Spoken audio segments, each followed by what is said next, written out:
welcome to another episode of Driveway Talk. I'm your host, Michael Willis, and happy to be with you again. And for starters, great news. We shot down the white balloon. Unfortunately, it wasn't to the liking of some on the right. The balloon was a Chinese spy balloon that the right wanted shot down immediately, but we didn't know what was in it. So, President Biden decided he would wait till it's over water. Now, this balloon came from China, flew through Alaska, then came through Canada, which had an opportunity to shoot it down as well, and then appeared over Idaho before we actually figured out what it was. Then it hovered over Montana and eventually made its way through the middle of the country out to the Carolinas, where off the coast of South Carolina, it was eventually shot down. Now, there is a plot twist to this. Turns out that there were three others that appeared during the Trump era, and they were ignored, not even made public. But yet, the right, they want to tear down Biden at every turn, and they're now attacking him for not shooting it down sooner. Basically, we didn't know what it was until it reached Idaho and Montana. But again, that's just one more tactic of their fear mongering and gaslighting and tearing down President Biden at every turn, no matter if it's right or wrong. But that also leads me into my subject for tonight: fear mongering and gaslighting. And typically, there are three main ways that the fear mongering and the gaslighting happens, or sources. There's three main sources of fear mongering and gaslighting. First is the media, and that's your print and television media. Second, politicians. That seems to be the way they do business now with certain groups. And then last but not least, social media. But first we'll discuss the media itself. Their job is to feed on bad news.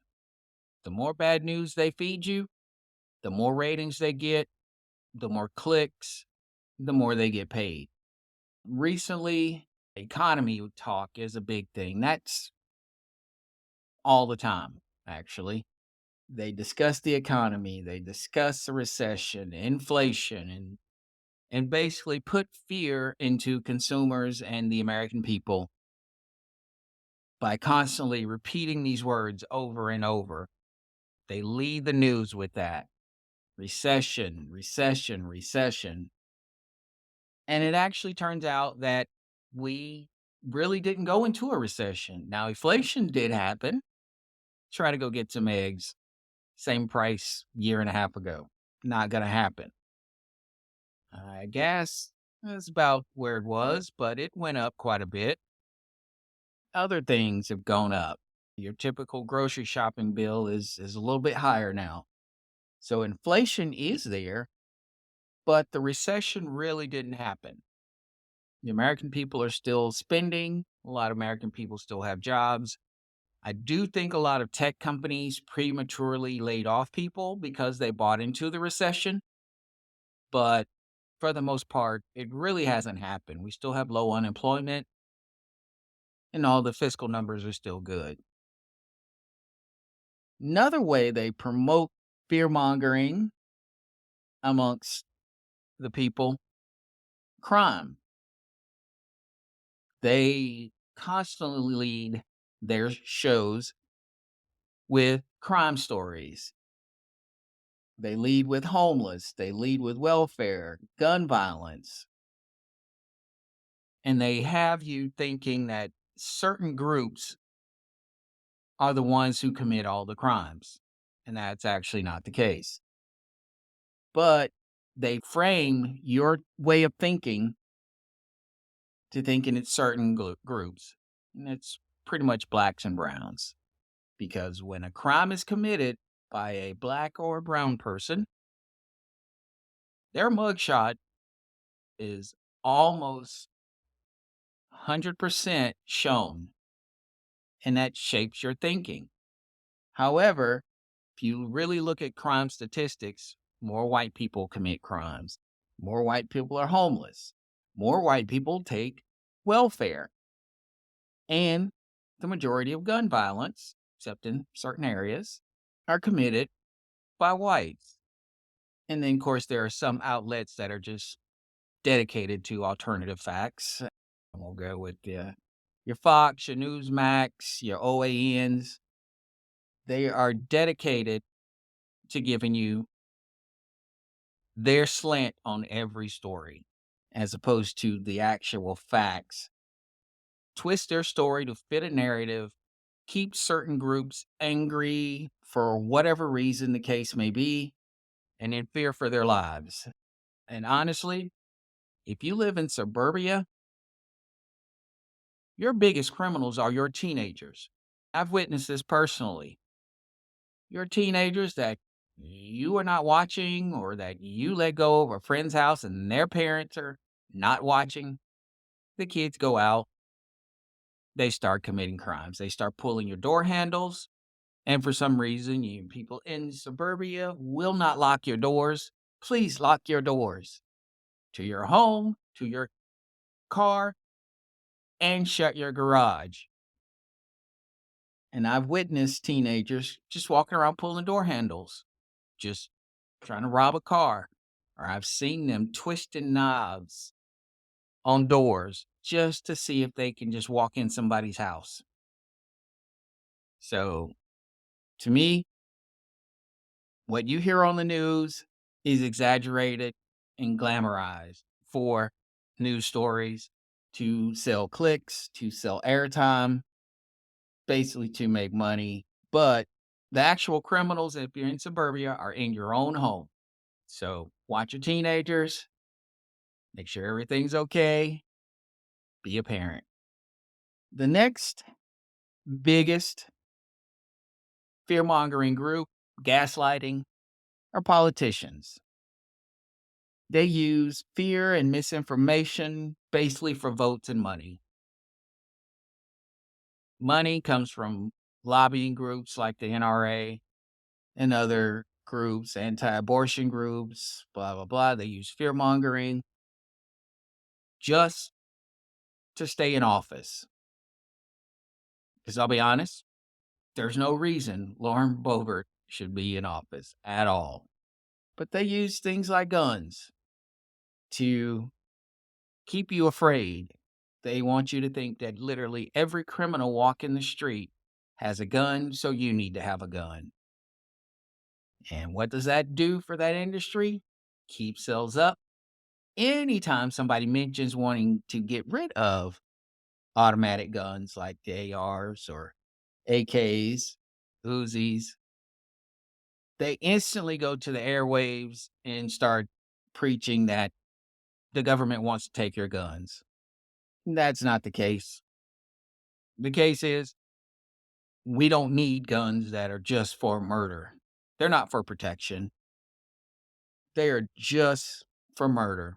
And as you can see, the vast majority of mass murders are committed with automatic, semi automatic guns. Another fear mongering tactic that's hot with politicians right now, pedophiles and the gay community.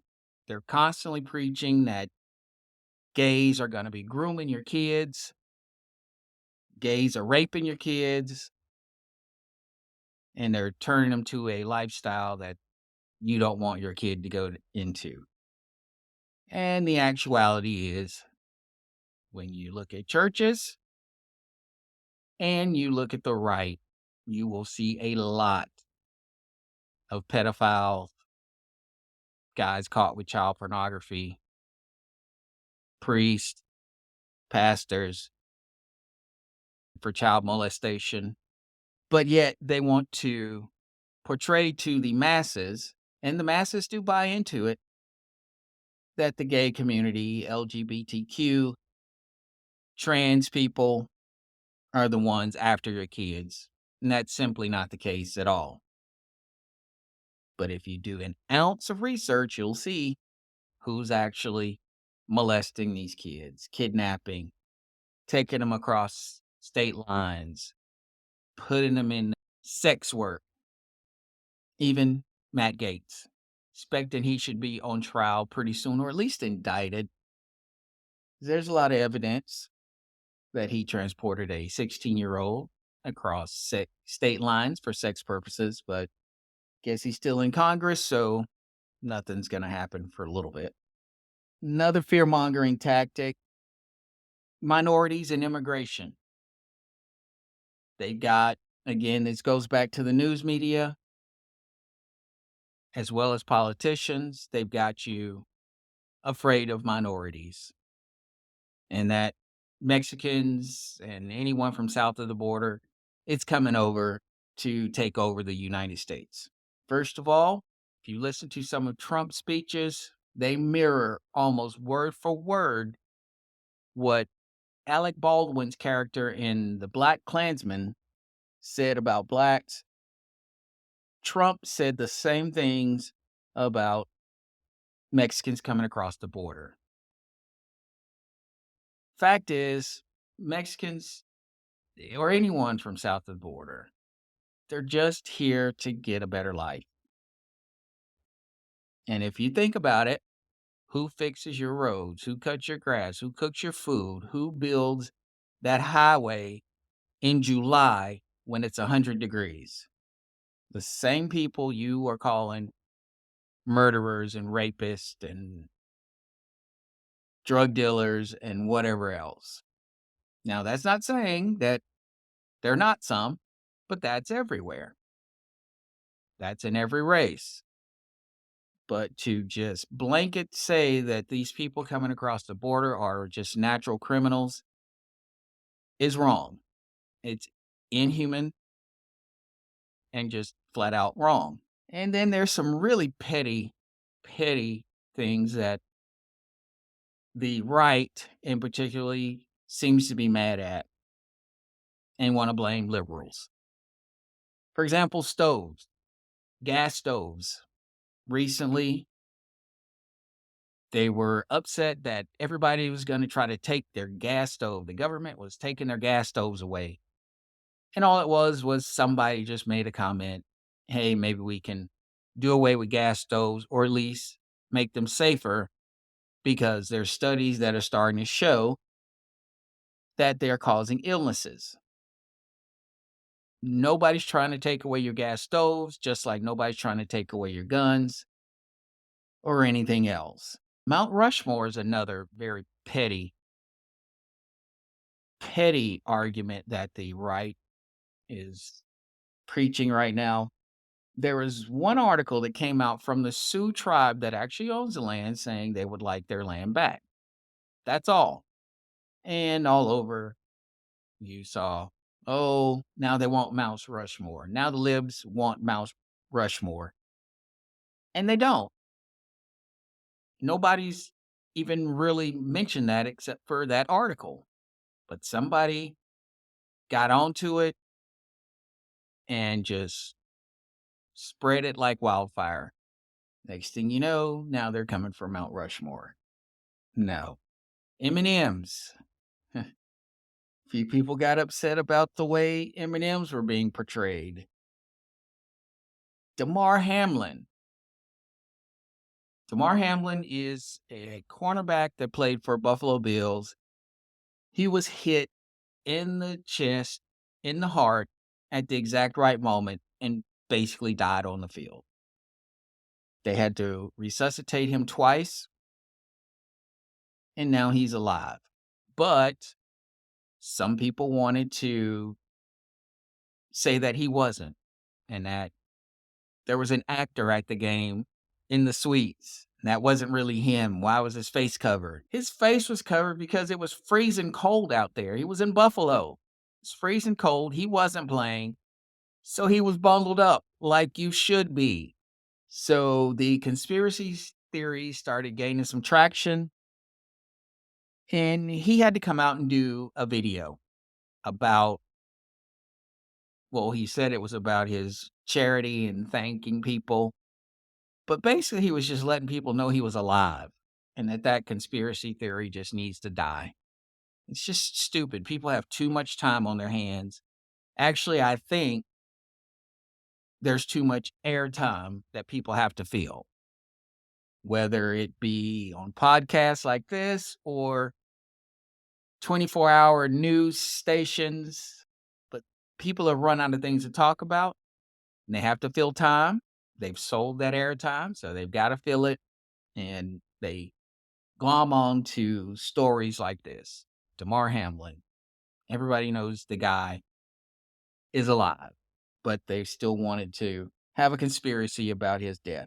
Basically, they feed hatred and fear to the masses without any amount of evidence because they know the masses will eat it up and go with whatever they say as long as it fits the narrative they want to hear.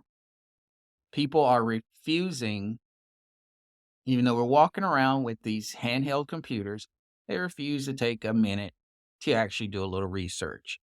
And they just hear what they want to hear, and that's the gospel to them. But it's actually not. Just do an ounce of research, and you'll find that Damar Hamlin was alive. Nobody's trying to take your stoves. Nobody's trying to force M&Ms on you. Gays and trans people are not trying to molest your child, groom your child. That actually, again, is for the right.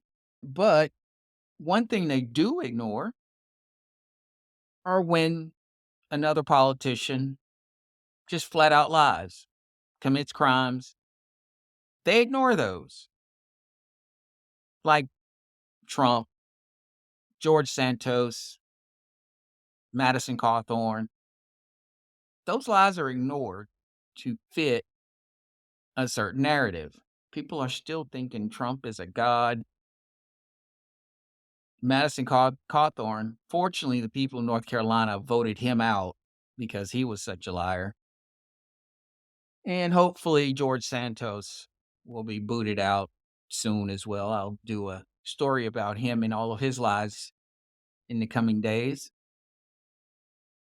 And finally, last but not least, we've got social media.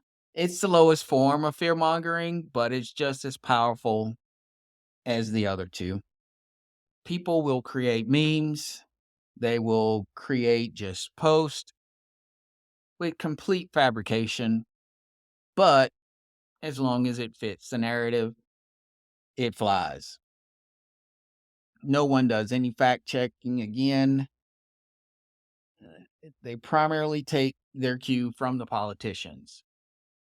So, for example, politician says they want to take your stove. Next thing you know, it's all over Twitter, Facebook, Instagram, anywhere they can post it. You're not taking my stove. Well, again, nobody's taking your stove. Also, social media is fuel for hatred. It's created a lot of violence that's unnecessary. It's created whole societies or sub societies of a different way of thinking that's not healthy for anyone. They are positive that everyone's trying to take America, and if a Democrat's running the country, it's no longer going to be a country, and they feel the need to be violent, to overthrow the government, like their attempt on January 6th. They feel the need to threaten the FBI and the DOJ and the CIA and the IRS because of social media and the influence it has on people, even though the information is false, just completely made up. Like recently, within the last year or so, we've had a couple people arrested for threats to the FBI. The FBI has been the federal police for many, many years. And in my lifetime, I've never seen it attacked so much as now because they are investigating Trump as well as several other people involved with Trump. But because Trump's their guy, they want to attack. And you can't tell me that January 6th wasn't organized by using social media. There's no way all these people could have coordinated. There wasn't like a phone tree or anything. There's no way they could have coordinated them all being there on that day. So I'm sure social media, whether it was Parler or whatever other right wing, even probably through Facebook messaging, that got the point to everyone that they're going to try to overthrow the government. And immediately after that, I did see myself a lot of TikTok posts, tweets, people being violent towards the government and the FBI, particularly. Fortunately, a lot of that's died down. However, all it takes is probably one indictment on Trump, and next thing you know, it picks back up again, all via social media. And before I go, just want to say one other thing about social media. When I look at Twitter, for example, I'm not going to go into the Elon Musk thing, but that's a story for another day as well. But when I look at Twitter, I see a bunch of kids standing in a room yelling at one another. It's not healthy, and nobody is ever up for a discussion. It's a bunch of gotcha moments. That's all it is. It's just screaming and yelling in text form and a bunch of gotcha moments. People that have to live off of this, I feel sorry for you. People that get their information this way, I feel sorry for you as well. Step out, do a little research, get the facts before you start yelling, I'm right, I'm right. Well, that will be my time for tonight. Again, thank you for choosing to listen to Driveway Talk. Again, I'm your host, Michael Willis. And please rate, review, follow, and or subscribe. Thank you and good night.